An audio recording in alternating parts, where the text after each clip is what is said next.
So, ito na po siya. Powder shrimp. Yung ginawa ko. Diba?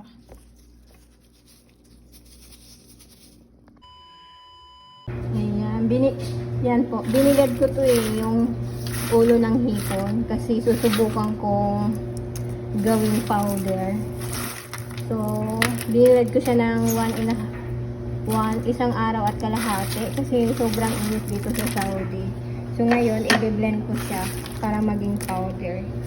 Kung ano yung magiging resulta.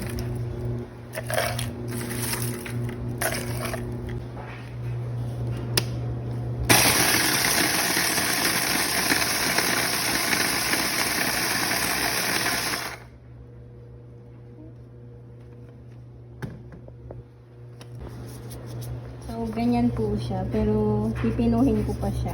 Yung pinong-pino.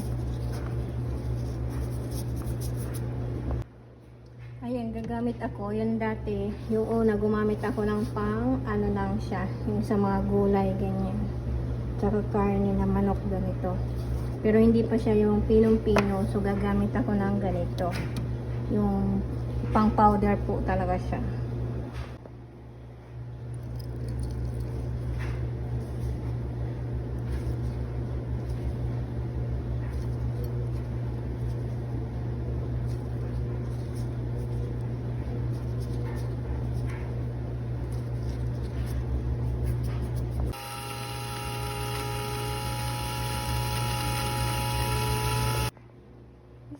Ganito na siya.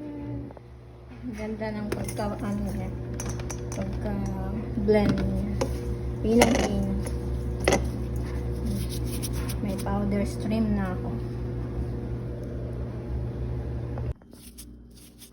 So, ito na po siya. Powder stream. Yung ginawa ko.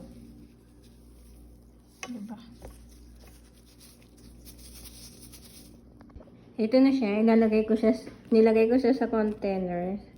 Tapos, ilalagay ko lang siya sa freezer para hindi masira, o diba? May powder stream na ako.